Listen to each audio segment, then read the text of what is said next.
السلام علیکم۔ منگولوں کو جنگ عین جالوت میں بدترین شکست دینے والا سلطان بیبرس کا تذکرہ آج ہم کریں گے۔ تاریخ کے کئی واقعات ایسے ہیں جن کے بعد دنیا کے عظیم سلطنتوں کا نقشہ بدل گیا اور کئی تخت الٹ گئے۔ ان واقعات نے یکا یک تاریخ کا دھارا موڑ دیا۔ جنگ عین جالوت انہی میں سے ایک ہے جس میں طاقت اور فتوحات کے نشے میں دھت منگولوں نے رکن الدین بیبرس کے ہاتھوں بدترین شکست کھائی اور مسلمانوں کی خلافت اور ہاتھ سے جاتے ہوئے کئی علاقے محفوظ ہو گئے۔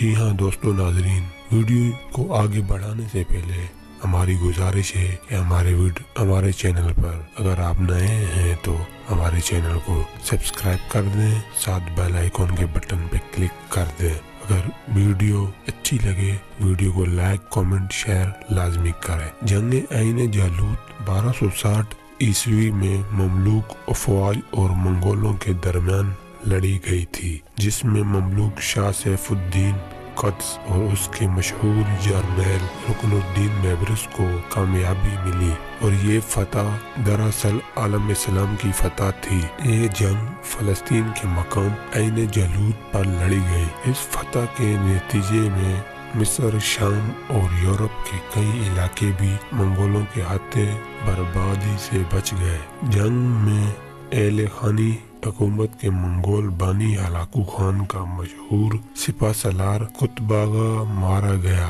یہی نہیں بلکہ اس جنگ نے منگولوں کی طاقت کا غرور اور ان کی فتوحات کا طلسم بھی توڑ کر رکھ دیا۔ بیبرس کو اسی جنگ نے مسلمانوں کا ہیرو بنایا، لیکن اس سپہ سالار کا کارنامہ شام کے ساحل پر قابض یورپی حکومتوں کا زور توڑنا اور صلیبی لشکر کو شکست سے دوچار کرنا بھی ہے۔ 1277 میں آج ہی کے دن بیبرس کا انتقال ہو گیا تھا۔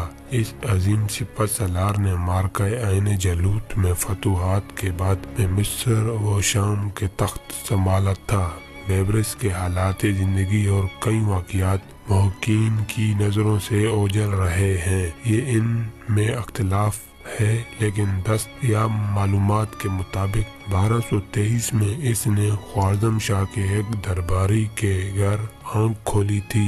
اس کا نام البن قاداری تھا اور وہ رکن الدین بیبرس سے مشہور ہوا۔ وقت کی گردش نے اسے غلام بنا کر مختلف ہاتھوں میں فروخت کے بعد مصر کے بازار تک پہنچایا۔ وہ ایک غلام کے طور پر یہاں ایک نیک خصلت خاتون کے گھر آ گیا۔ خاتون نے اپنے مرحوم بیٹے کے نام پر اسے بیبرس پکارنا شروع کر دیا اور اپنا بیٹا بنا لیا۔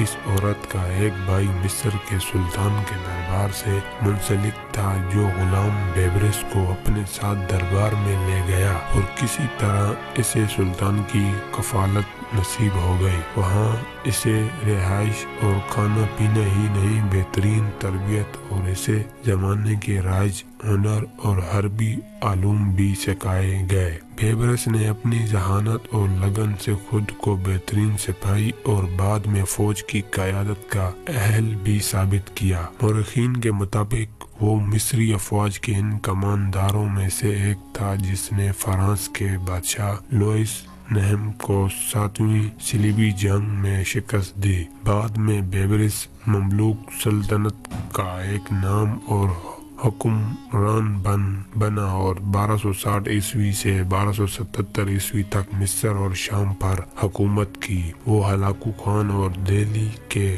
غیاث الدین بیلبن کو ہم اثر تھا۔ وہ نسلاً ایک قیچاق ترک تھا جس سے غلام بنا کر فروخت کر دیا گیا تھا۔ جنگ عین جالوت اسی سپہ سالار کا وہ کارنامہ ہے جس پر عالم اسلام میں آج بھی وہ بیبرس کے نام سے زندہ ہے۔ یوں تو منگول ایک عرصے سے قتل و غارت گری اور اقوام کو زہر کرنے کے لیے جنگیں